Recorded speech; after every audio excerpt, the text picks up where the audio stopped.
Welcome to our first recorded interview with one of our outstanding Democratic Party county chairs, Edie Hardcastle. Edie from Evansville in Vanderburgh County is going to tell us more about herself, but I want to just thank you for being a part of this. I'm hoping to really get messages out from really great county chairs like you, so that other people in other counties can see what Democratic parties at the county level should look like and how they should work. And we hope that this will encourage more women in particular, but everyone to get involved in the Democratic Party and ultimately to bring more success to fair representation at the state level anyway. You know, of course, we chose you because we saw your great work. I have seen you doing such wonderful things there in Vanderburgh County. And in my experience in the last year working with these great 29 wonderful progressive women candidates, I got to be privy to many of the county party activities all over the state. And so I was just delighted that you are willing to talk with me a little bit more about what you're doing so we can spread the word about all of the great work that can be done all over the state. So I want to start with a question about your experience. And so because I want you to tell me what you think, what life experiences you've had that led you to this, and what skills you think are just vital for a great Democratic Party county chair. Well, Deb, thank you so much. And I just wanted to say thank you for all the work you're doing in the state. You just give us life. That somebody with your skill set is out there making the party better. And one of the things that I initially tried to do is reach out to some of my fellow chairs across the state. So you trying to create basically a library of shared experiences of the chairs to hopefully, get more women or everybody really, more people in general interested in serving in leadership roles in the party is really important. And to your question, I never thought myself as being a person to play a role in my county party. So one of the things that I wanted to stress is that everybody has a special set of skills and lots of things that they can contribute really to making a difference locally. And one of the things that I'd also like to stress is that our county parties is really where it happens. And so the biggest way that people can make a difference from all walks of life is really to get engaged in their county party in whatever way, that they feel that they can. And there's such a big set of skills that we need. One of those, I think, is just basic organization. If there's a skill set that I think that is very helpful is that people that basically can organize it. And we know that women do that really, really well, right? Like they're constantly multitasking. They're constantly basically doing 10 jobs at once. And if there's a thing that is the best job description for a county chair, it's organizing. The other thing that with regards to a skill is communication. You can really work that muscle and grow a lot with regards to, communicating with specifically, you're having to do as a chair at least interviews with the newspapers, with television, and that can come with time. But communication on an interpersonal level is really what we're constantly doing. And you're communicating with, your neighbor, but you're also communicating basically with the state leadership at the same time. You're communicating with labor leaders. You're communicating with leaders of organizations, business leaders. So just a flexibility in your communication skills and the people you're trying to connect with each other. It's not just you connecting, it's basically connecting other people together so that they can do a good job, you know, in the Democratic Party. Oh, that's excellent. Well, and for those who don't know, you know, I just want to say Edie actually ran for state rep and had a wonderful campaign, but didn't make it, and used that energy to go into her local Democratic Party and take a leadership role and really turn that party around at the county level. And so, and I want you to talk about your neighborhood leaders program, because I think that is so innovative.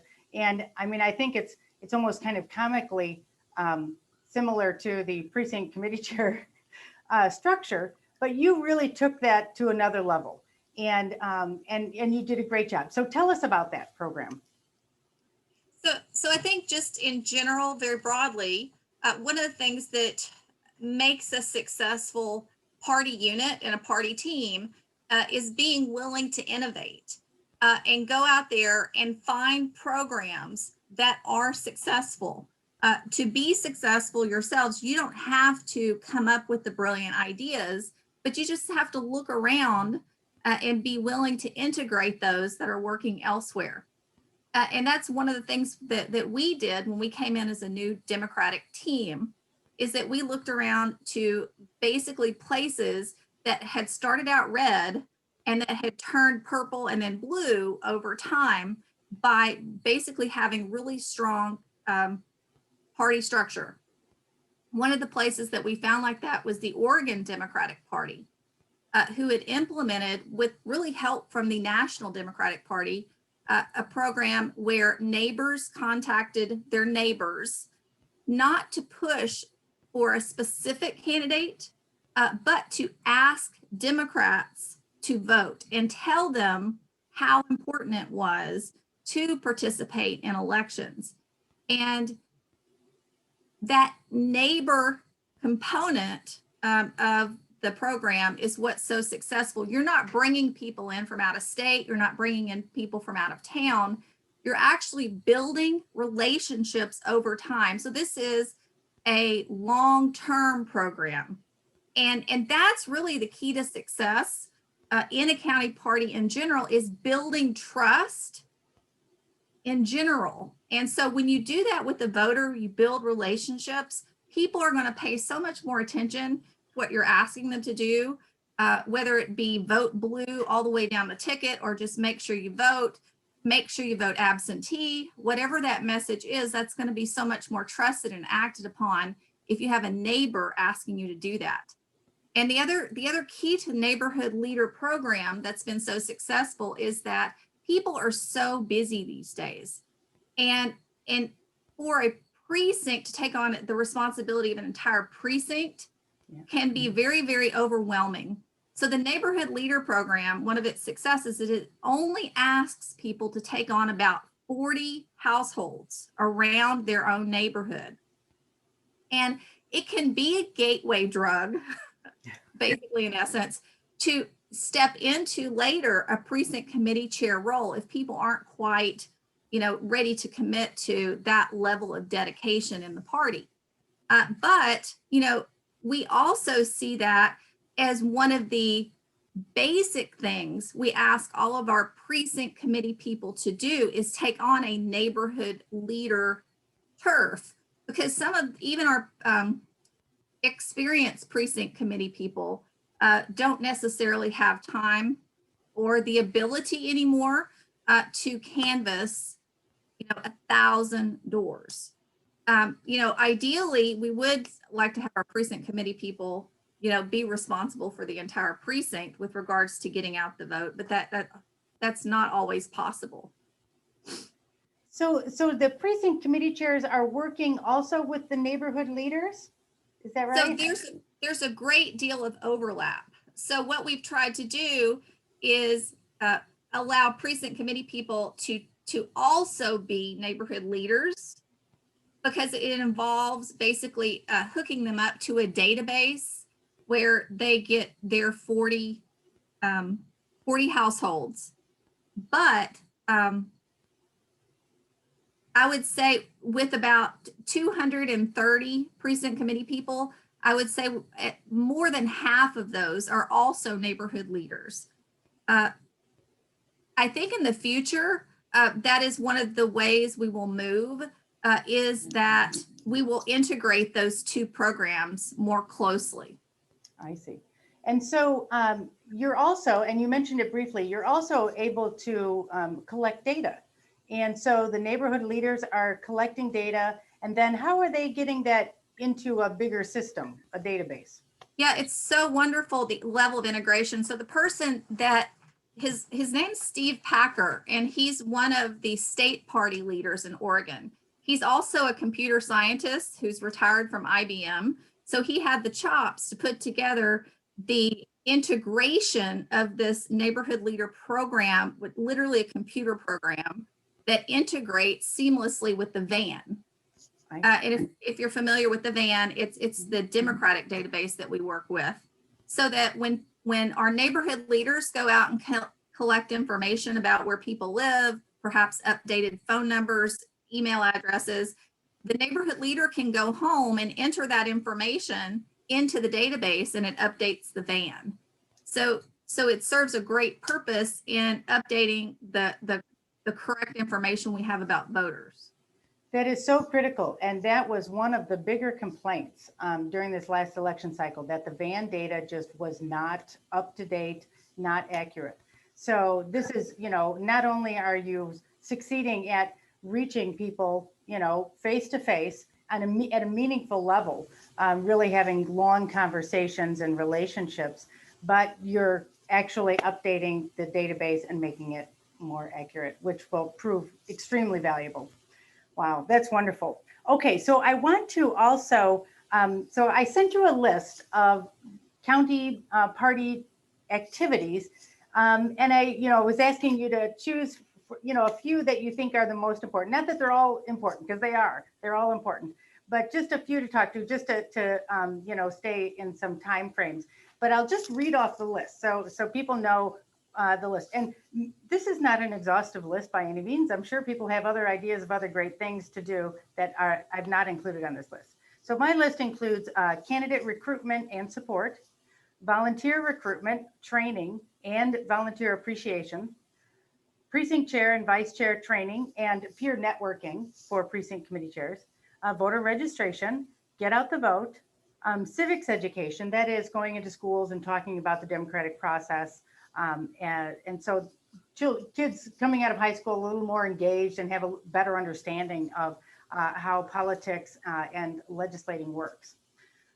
Year-round community service. These are activities that really provide the Democratic Party with some visibility and really shows the values of the Democratic Party. And that means, participating in community events, community cleanups, food drives, all those kinds of things that really show that Democrats are part of the community and they have the values of community service. Also, year-round engagement with constituent communities. We've heard this before, and it's true that politicians don't show up to the African American communities until it's time for an election. And I think it's important that Democrats really express. I mean, I think Democrats believe in inclusive politics, but need to spend more time, doing it and engaging in that kind of community constituents. And then finally fundraising, which there it is. So of those, which ones would you like to chat about? I know they're all important, but. Well, I guess I'll try to mix it up just a little bit, because just like you said, everything you mentioned is probably equally important, but I'll just chat about a few. We don't have a party unless we have candidates. So I would probably say the most critical thing that we do as a party is recruit really good people from our community who are community leaders. And some of our best candidates have, I think, come from people who aren't necessarily already in the ladder of going up, you know, from our traditional suite of candidates. But one of the things that gets more people interested in coming out to vote are fresh faces, people who are excited to be in politics for the first time. And we've just been so blessed with people willing to step up over the last few years, put themselves out there, make the sacrifice that it takes to run for office. And so we fully intend to keep really focused on recruiting those people from our community that can make a difference when they run for office. The other thing that I'll mention that's probably the least fun is the fundraising component, because our county parties are very much like a political campaign, and you simply can't get out there and do the get out the vote work. You can't do the volunteer recruitment. Everything that we do as a party actually costs money. So you have to put together, you know, a comprehensive, really broad based fundraising plan. And the broader it is, the better. So that, for instance, when you have something like COVID pop up, that like we did in 2020, you have something beyond, you know, the JJ dinner, right? Where when you have to cancel a big event, you still can raise the critical funds that you need to fundraise. So we had put together from past political parties in Vanderburgh County, they had a raffle so that we were able to sell tickets remotely, and still did, you know, a great job. But because we not only had the raffle, but we had some online fundraising events, and we were able to still fund our get out the vote campaign. But I can't move on to the last critical part. And I see volunteer recruitment and training and precinct committee person recruitment and training as also probably the third leg of that stool, as being the most critical thing that we can do, because you can't get out there and get involved in your community, stay involved in all of the groups that are going on, unless you have a broad swath of your community involved in the Democratic Party. And you have to be constantly recruiting those people, because unless you're growing your party dies.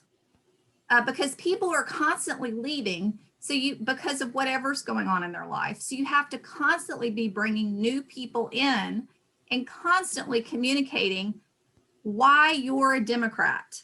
And these are the values. This is what we believe in, you know, whether it be, we believe all people should have access to health care. We believe our children should be able to breathe clean air and drink clean water. Whatever those values are, you have to be out there recruiting people so that you can train them, right, to get out the vote. You can engage with your community organizations.